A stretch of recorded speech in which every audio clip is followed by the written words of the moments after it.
Hello everyone, आपण पाहत आहोत इंजिनिअरिंग मॅकॅनिक्स. तर आजच्या लेक्चरमध्ये बाळांनो आपण युनिट 1, 2 आणि 3 या 3 युनिटचे इम्पॉर्टंट क्वेश्चन्स पाहणार आहोत. VIMP questions. चला, आजचं लेक्चर आहे आपलं VIMP क्वेश्चन्स साठी. थेरीचे कुठले असे क्वेश्चन्स आहेत जे खूपच इम्पॉर्टंट असतात, जे येण्याचे 95% चान्सेस असतात. ठीक आहे, तर बघा फॉर युनिट नंबर 1 चला घेऊयात. फॉर युनिट नंबर 1 चला, युनिट नंबर 1 चे टॉपिक्स लिहून घ्या जे एक्झामला येऊ शकतात. पहा बाळांनो, युनिट नंबर 1 आहे बाळांनो आपलं सिंपल लिफ्टिंग मशीन. काय आहे? Simple lifting machine. तर सिंपल लिफ्टिंग मशीन मध्ये जनरली मेकॅनिकल ऍडव्हान्टेजचे डेफिनेशन खूप जास्त वेळा एक्झामला येते. त्यानंतर VR ची डेफिनेशन म्हटलं की फॉर्म्युला पण आला, युनिट पण आलं, तर VR ची डेफिनेशन. त्यानंतर इनपुट डेफिनेशन, आउटपुट डेफिनेशन, या डेफिनेशन्स येतात बाळांनो, इनपुट आउटपुट. त्यानंतर इफिशियन्सीची डेफिनेशन. ठीक आहे, इफिशियन्सीची डेफिनेशन येते बाळांनो. त्यानंतर अति महत्वाचा टॉपिक स्टार करतो याला, law of machine. Law of machine 100% एक्झामला येतं म्हणजे येतच. रेकॉर्ड आहे की गेल्या 7-8 एक्झाम मध्ये 5-6 वेळा हा क्वेश्चन आलेलाच आहे. लॉ ऑफ मशीनची डेफिनेशन लिहायची आहे, फिगर काढायची आहे, ग्राफ काढायचा आहे, तो छोटासा कच्चा काढायचा आणि खाली फॉर्म्युला लिहायचा लॉ ऑफ मशीनचा. त्यानंतर येतं uses of law of machine. Law of मशीनचे यूज तुम्हाला लिहायचे. काय लिहायचे? लॉ ऑफ मशीनचे युजेस तुम्हाला लिहायचे. तुम्ही स्क्रीनशॉटही मारू शकता पटपट. त्यानंतर बाळांनो स्टार करा या पॉइंटला पण. आयडियल मशीन जे असतं ना त्याचे डेफिनेशन आणि फॉर्म्युला एक्झामला खूप वेळा येतो. त्यानंतर आयडियल एफर्टचा फॉर्म्युला आणि डेफिनेशन येतोच. ठीक आहे, तर बाळांनो आयडियल एफर्ट, आयडियल मशीन हे जे काही कन्सेप्ट आहे ते खूप जास्त वेळा एक्झामला आलेले आहेत, हे कराच. त्यानंतर अजून एक डेफिनेशन आहे बाळांनो, एफर्ट लॉस्ट इन फ्रिक्शन. याची देखील डेफिनेशन खूप जास्त वेळा एक्झामला आली आहे. लक्षात ठेवा, हे तुम्हाला लिहिण्याच्या ऐवजी तुम्ही याचा स्क्रीनशॉट जरी घेतला तरी चालेल. स्क्रीनशॉट घ्या तुम्ही.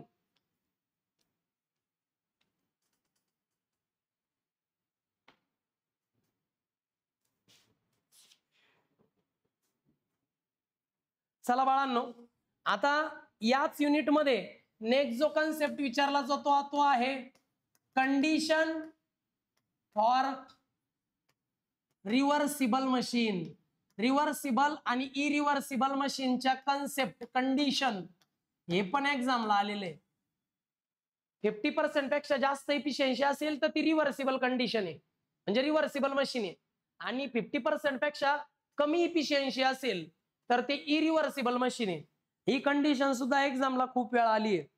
जर तुम्ही मला मशीन बद्दल विचारला, मशीनची थेरी कोणती येते, तर तुम्हाला मशीन कोणत्या करून जायच्या एक्झामला, म्हणजे थेरीचं म्हणतोय, मशीन एक्सप्लेन करायला येतात तर तिचं वर्किंग, ऑपरेशन आणि फिगर काढावी लागते. VR चा फॉर्म्युला लिहावा लागतो. तर डिफरन्शियल ऍक्सेल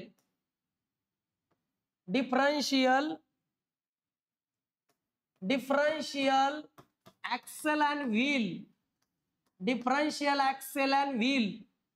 ठीक आहे, हे मशीन तुम्ही एक एक्झामला करून जाताय बाळांनो. त्यानंतर सिंपल स्क्रू जॅक हे एक मशीन तुम्ही थेरी साठी करून जातात, याची थेरी तुम्हाला करून जायची बाळांनो. त्यानंतर गियर्ड पुली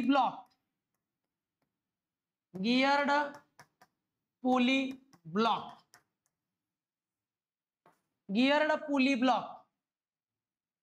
ओके, एवढ्या मशीन्स आहेत बाळांनो. या 3 मशीनची तुम्हाला थेरी करून जायची आहे.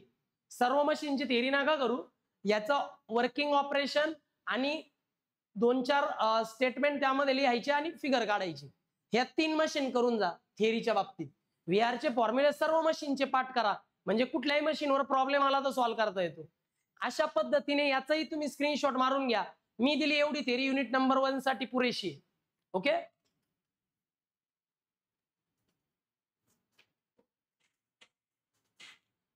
ओके बाळांनो, आता बाळांनो युनिट नंबर 2 साठी म्हणजेच अनालिसिस ऑफ फोर्सेस साठी बरं का बाळांनो, तुम्हाला का इम्पॉर्टंट थिअरी देतोय बाळांनो. त्यामध्ये तुम्हाला स्टॅटिक्स आणि डायनॅमिक्सचा डिफरन्स, स्टॅटिक्स आणि डायनॅमिक्सची डेफिनेशन आणि एक्झाम्पल हे दोन्ही करून जायचे.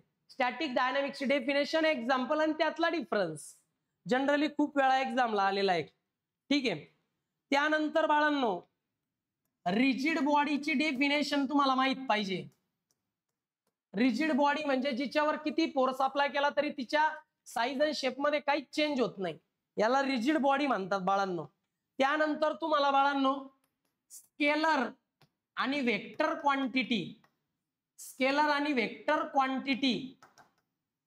यांची थिअरी करून जायची आहे. स्केलर वेक्टर क्वांटिटीची डेफिनेशन, कन्सेप्ट, एक्झाम्पल आणि स्केलर वेक्टर क्वांटिटीचा डिफरन्स खूपच जास्त वेळा एक्झामला आलेला आहे बाळांनो. ओके. त्यानंतर तुम्हाला बाळांनो स्टार करा या पॉइंटला, फोर्सची डेफिनेशन, फॉर्म्युला आणि SI युनिट खूप जास्त वेळा एक्झामला आलेले. फोर्सची डेफिनेशन, फॉर्म्युला आणि SI युनिट. ओके. त्यानंतर बाळांनो स्टार करा याला पण बोज नोटेशन मेथड याबद्दल तुम्हाला 2 सेंटेन्स आणि त्यामध्ये तुम्हाला रिप्रेझेंटेशन, कुठलाही फोर्स कसा रिप्रेझेंट करतात बोजच्या माध्यमातून, याला म्हणतात बोज नोटेशन मेथड. ते सुद्धा तुम्हाला भरपूर वेळा एक्झामला आलेले आहे. तर बाळांनो हा पण टॉपिक एकदम पक्का करून जा. त्यानंतर तुम्हाला करायचंय, पाहायचंय कॅरेक्टरिस्टिक्स ऑफ फोर्सेस. तुम्हाला फोर्सेसचे कॅरेक्टरिस्टिक्स पेपरला लर्न करून जायचे. हे 4 वेळा एक्झामला आलेले आहेत आतापर्यंत. तर याचा स्क्रीनशॉट तुम्ही मारून घ्या. सेकंड युनिटची थिअरी आहे बाळांनो. अजून काही थिअरी याची खूपच महत्वाची आहे, त्यामुळे याचा स्क्रीनशॉट घेऊ शकता पटकन. त्यानंतर बाळांनो इफेक्ट ऑफ फोर्स ऑन बॉडीवर फोर्स अप्लाय केल्यानंतर बॉडीवर काय इफेक्ट होतो, की बॉडीचा साईज शेप बदलतो, बॉडीमध्ये डिफॉर्मेशन होतं वगैरे वगैरे. तर या गोष्टी एक म्हणजे फोर्सचा बॉडीवर होणारा इफेक्ट खूप जास्त वेळा एक्झामला आलाय. त्यानंतर principle of ट्रान्समिसिबिलिटी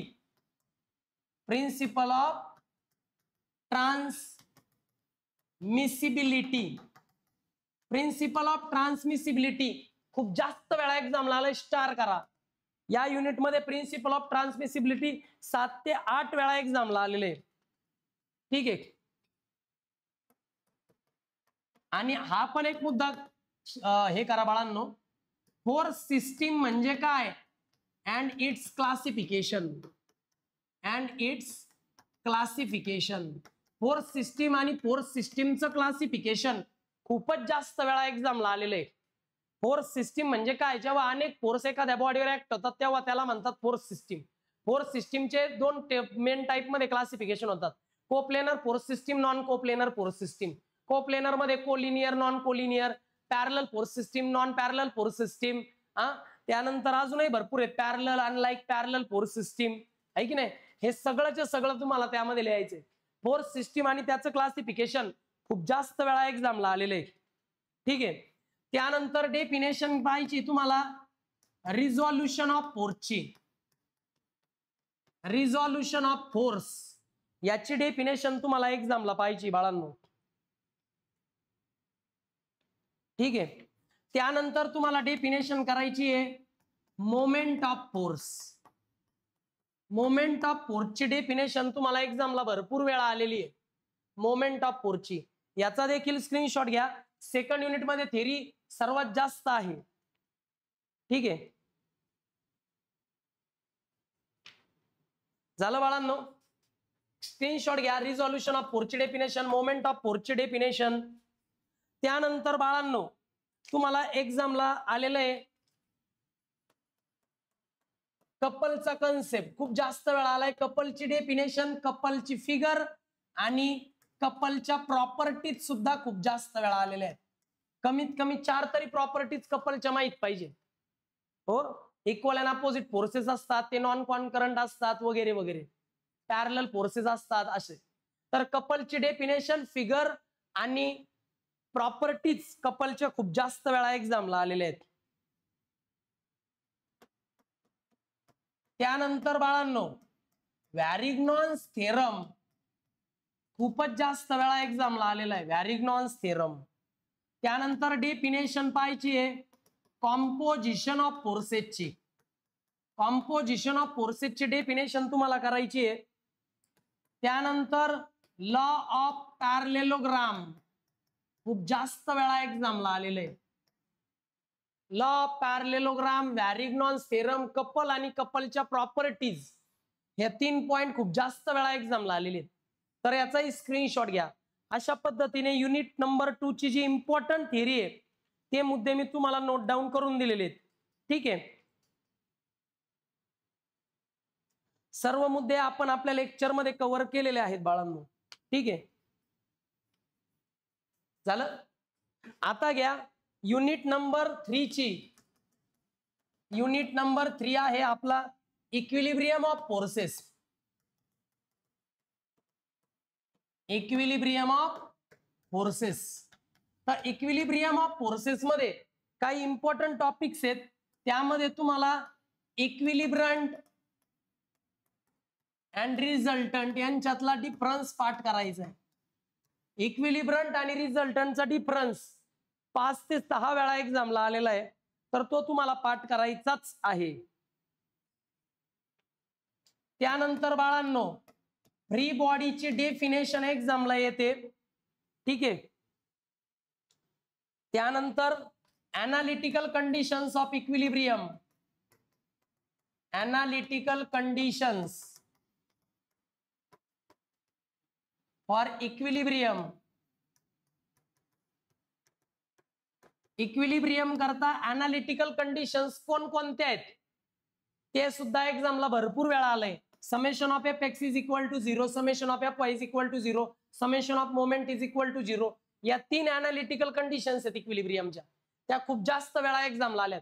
free body diagram आणि फ्री बॉडीची डेफिनेशन, इक्विलिब्रियम ब्रंट आणि रिझल्टंट यांच्यातला डिफरन्स, आणि या युनिट मधला सगळ्यात जास्त वेळा विचारलेला क्वेश्चन लॅमिस थेरम. 4 मार्कला येतो बाळांनो.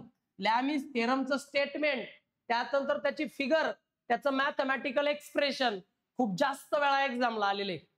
तर स्टेटमेंट 2 मार्कला असतं, फिगर 1 मार्कला, मॅथमॅटिकल एक्सप्रेशन 1 मार्कला.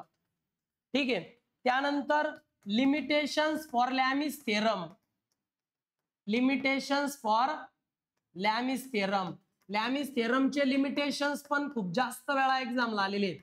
की लॅमिस थेरम हा फक्त 3 फोर्सेसलाच अप्लाय होतो. 3 पेक्षा जास्त किंवा कमी फोर्सेस चालत नाही. पुन्हा ते 3 फोर्स कसे पाहिजे, ते तिन्ही फोर्स पाहिजे कॉन्करंटच पाहिजे, तिन्ही फोर्स नॉन पॅरललच पाहिजे वगैरे वगैरे. तर याचा स्क्रीनशॉट मारून घ्या.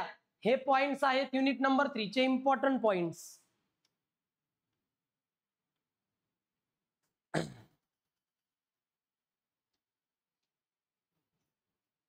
ओके, आता स्क्रीनशॉट घेतल्यानंतर यामध्ये तुम्हाला पाहायचंय बीमची डेफिनेशन. ठीक आहे, बीमची डेफिनेशन, बीमचा कन्सेप्ट. त्यानंतर टाइप्स ऑफ सपोर्ट. बीमला कोणकोणत्या प्रकारचे सपोर्ट आपण प्रोव्हाइड करतो, roller support, hinge support, fix support, simple support, ते इथं टाइप्स ऑफ सपोर्ट. त्यानंतर टाइप्स ऑफ बीम. बीमचे टाइप्स 7 वेगवेगळे टाइप्स घेतलेले आहेत आपण.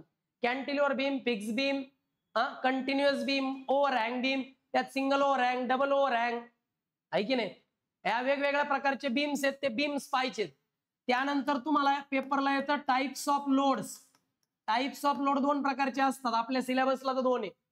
एका पॉइंटला ऍक्ट होणारा पॉइंट लोड आणि ऑल ओव्हर स्प्रेड होणारा युडीएल युनिफॉर्मली डिस्ट्रीब्युटेड लोड. हे पॉइंट्स पण एक्झामला खूप जास्त वेळा विचारले गेले. तर बाळांनो, हे मुद्दे होते युनिट नंबर 3 चे इम्पॉर्टंट पॉइंट्स. अशा पद्धतीने युनिट 1, 2 आणि 3 तिघांचेही इम्पॉर्टंट पॉइंट्स मी तुम्हाला दिलेले आहेत. यातूनच एक्झामला येईल, यातून काही शंका नाही. आणि प्रॉब्लेमची रिव्हिजन ऑलरेडी मी घेतली आहे. युनिट नंबर 4, 5 चे इम्पॉर्टंट क्वेश्चन लास्ट लेक्चरला प्रोव्हाइड केलेले आहेत. ओके, तर best of luck for the exam. काही डाऊट आल्यास विचारा, तुम्हाला सोपा पेपर जाईल, काही काळजी करू नका. फक्त हे पॉइंट्स व्यवस्थित क्लिअर करा. Okay, bye students.